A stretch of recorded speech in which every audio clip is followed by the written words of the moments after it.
ஸ்டாலின் ஆட்சியில் பள்ளி கல்வித்துறை பாழாகிவிட்டது, உயர்கல்வித்துறை உயிரிழந்து விட்டது என்பதை நிரூபித்திருக்கிறது 2025ஆம் ஆண்டு நடந்த சில சம்பவங்கள்.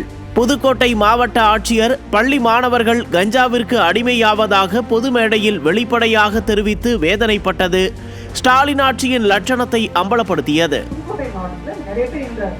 கஞ்சா, புகையிலை இது போன்ற யூஸ் பண்ற ஒரு காதுக்கு வருது, இதெல்லாம் பசங்க யூஸ் பண்றாங்க அப்படி பண்ணும்போது என்னன்னா குழந்தைங்களோட படிப்பு கேட்டும்போது குறிப்பாக பார்த்தீங்கன்னா 10ஆம் வகுப்பு படிக்கிறதோ 11ஆம் வகுப்பு படிக்கிறதோ அல்லது 12ஆம் வகுப்பு படிக்கும் மாணவர்கள் இது மாதிரி போதை பழக்கத்துக்கு அடிமையாகி, அது மட்டும் இல்ல இதெல்லாம் பயன்படுத்தி போதை பழக்கத்துக்கு அடிமையாகி பசங்க வந்து ஃபெயில் ஆயிடுறாங்க.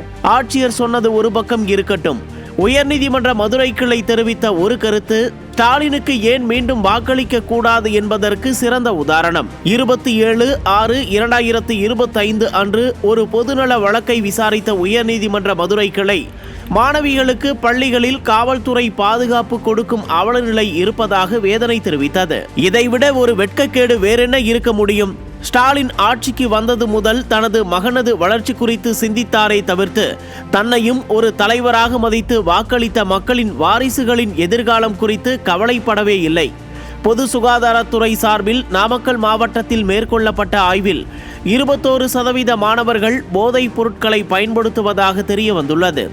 போதைப் பொருள் புழக்கம் தொடங்கி பாலியல் குற்றங்கள் வரை எத்தனை கொடுமைகள் பள்ளிகளிலும் கல்லூரிகளிலும் நடக்கிறது.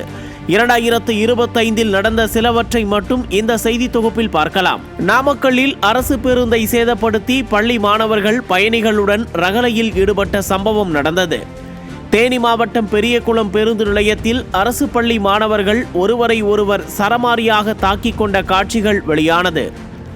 விழுப்புரம் அரசு கலைக்கல்லூரி 3ஆம் ஆண்டு மாணவர் ஒருவர் போதை பழக்கத்திற்கு அடிமையாகி விழுப்புரம், கோழியனூர், வளவனூர், கண்டமங்கலம் உள்ளிட்ட இடங்களில் மூதாட்டிகளை குறிவைத்து தொடர் வழிப்பறி மற்றும் கொள்ளை சம்பவங்களில் ஈடுபட்டு பிடிபட்டார். நாமக்கல் மாவட்டம் ராசிபுரத்தில் மதுபோதையில் மின்கம்பியை பிடித்தபோது கல்லூரி மாணவர் உடலில் தீப்பிடித்து எரிந்தவாறு சாலையில் நடந்து செல்லும் சிசிடிவி காட்சிகள் வெளியாகியுள்ளது. கன்னியாகுமரி மாவட்டம் நாகர்கோவிலில் கோணம் தொழில்நுட்ப கல்லூரியில் 3ஆம் ஆண்டு மாணவர்கள் 20 பேர் கொண்ட கும்பல் 2ஆம் ஆண்டு மாணவனை தாக்கும் வீடியோ வெளியாகி அதிர்ச்சியை ஏற்படுத்தியுள்ளது. கடலூர் மாவட்டம் வேப்பூர் அரசு பள்ளி மாணவர்கள் மீது 20க்கும் மேற்பட்ட இளைஞர்கள் தாக்குதல் நடத்திய அதிர்ச்சி சம்பவம் மக்களை பீதியில் ஆழ்த்தியது. திருப்பூரில் மோதலில் ஈடுபட்ட பள்ளி மாணவர்களை போலீசார் தாக்கிய சம்பவம் நடந்தது. தென்காசி மாவட்டம் சுரண்டையில் அரசு பேருந்து ஓட்டுநரை அடித்து உதைத்த அரசு கலைக்கல்லூரி மாணவர்கள் மீது வழக்கு பதிவு செய்யப்பட்டது. சென்னையை அடுத்த பூந்தமல்லி பேருந்து நிலையத்தில் அரசு பேருந்தில் மாணவிகளிடம் சில்மிஷத்தில் ஈடுபட்டிருந்ததை தட்டி கேட்டதால் பேருந்து ஓட்டுநரை பள்ளி மாணவர்கள் தாக்கிய சம்பவம் நடந்தது. தென்காசி அருகே நண்பர்களுடன் மர்ம திரவத்தை குடித்த கல்லூரி மாணவர் மூளைச்சாவு அடைந்த நிலையில் கள்ளச்சாராயம் ஏதேனும் குடித்தார்களா என்பது பற்றி விசாரணை நடந்த அவலம் அதிர்ச்சியை ஏற்படுத்தியது. சேலம் மாவட்டம் எடப்பாடி அருகே தனியார் பள்ளி வாகனத்தில் மாணவர்களிடையே ஏற்பட்ட மோதலில் மாணவர் உயிரிழந்த அவலம் நடந்தது. சிவகங்கை மாவட்டத்தில் புல்லட் பைக்கில் கல்லூரிக்கு சென்று வந்த பட்டியலின மாணவனின் கைகள் வெட்டப்பட்டது. சென்னை அயனாவரத்தில் 10ஆம் வகுப்பு மாணவனை 7க்கும் மேற்பட்ட மாணவர்கள் இணைந்து சரமாரியாக தாக்கிய சம்பவத்தின் சிசிடிவி காட்சிகள் வெளியானது.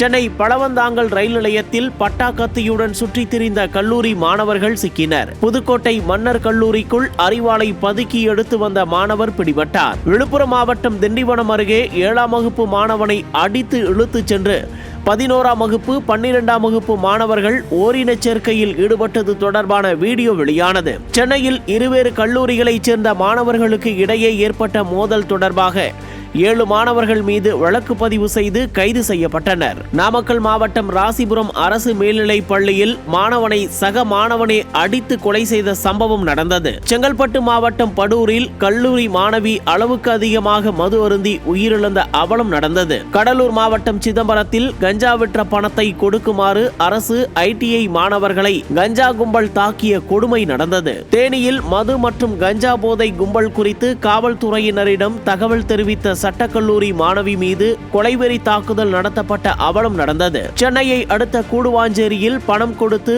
போதைப் பொருள் வாங்கி தராத கல்லூரி மாணவரை சக மாணவர்கள் தாக்கிய அதிர்ச்சி சம்பவம் அரங்கேறியது. தூத்துக்குடி மாவட்டம் ஸ்ரீவைகுண்டம் அருகே 11ஆம் வகுப்பு மாணவனை பேருந்தில் செல்லும் போது சக மாணவர்கள் இழுத்து போட்டு வெட்டிய சம்பவம் நடந்தது. கன்னியாகுமரி மாவட்டம் கொட்டாரம் அரசு மேல்நிலைப் பள்ளியில் 10ஆம் வகுப்பு மாணவர்கள் இருவர் ஒருவரை ஒருவர் தாக்கிக் கொள்ளும் அதிர்ச்சி வீடியோ வெளியானது. கோவையில் உள்ள தனியார் கல்லூரியில் சீனியர் மாணவரை 1ஆம் ஆண்டு மாணவர்கள் இரவு முழுவதும் கொடூரமாக தாக்கிய வீடியோ காட்சிகள் வெளியானது.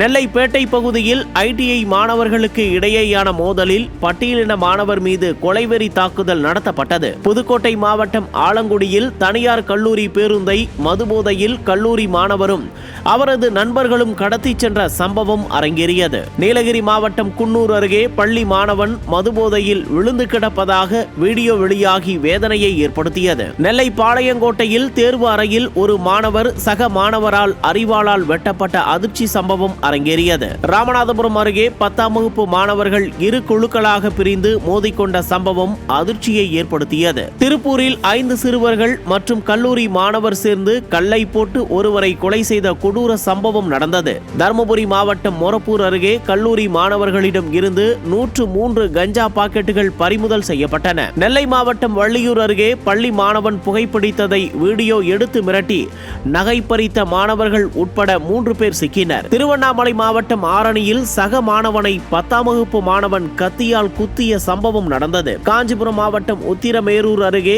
பள்ளி மாணவர்களுக்கு இடையே ஏற்பட்ட மோதலில் ஒரு மாணவன் கழுத்தில் வெட்டு காயங்களுடன் மருத்துவமனையில் அனுமதிக்கப்பட்டார். கடலூர் மாவட்டம் பன்ருட்டியில் போதைப் பொருட்களை பயன்படுத்தி ரகளையில் ஈடுபட்ட அரசு பள்ளி மாணவர்கள் ஆசிரியரை கற்களால் தாக்கிய சம்பவம் பரபரப்பை ஏற்படுத்தியது. சேலத்தில் தனியார் தொழில்நுட்ப கல்லூரி மாணவ மாணவிகள் பொதுவெளியில் சிகரெட் பிடித்தபடி கொஞ்சி குழாவுவது வீடியோவாக வெளியானது.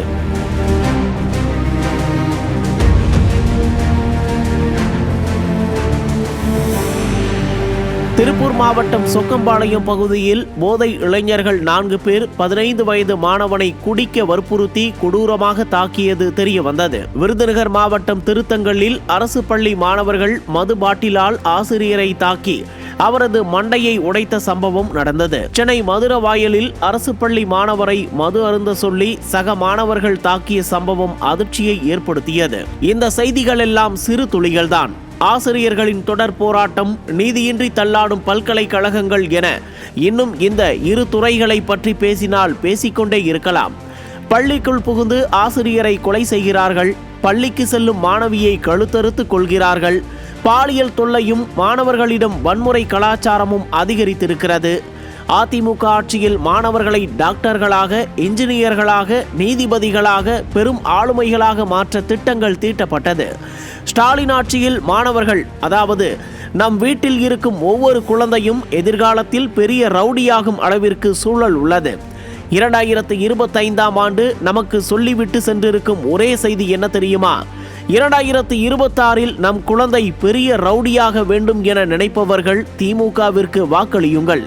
இல்லை, நம் குழந்தை பேர் சொல்லும்படி நல்ல மனிதனாக வாழ வேண்டும் என நினைப்பவர்கள் திமுகவை புறக்கணியுங்கள். இதுதான் 2025 சொல்லும் செய்தி.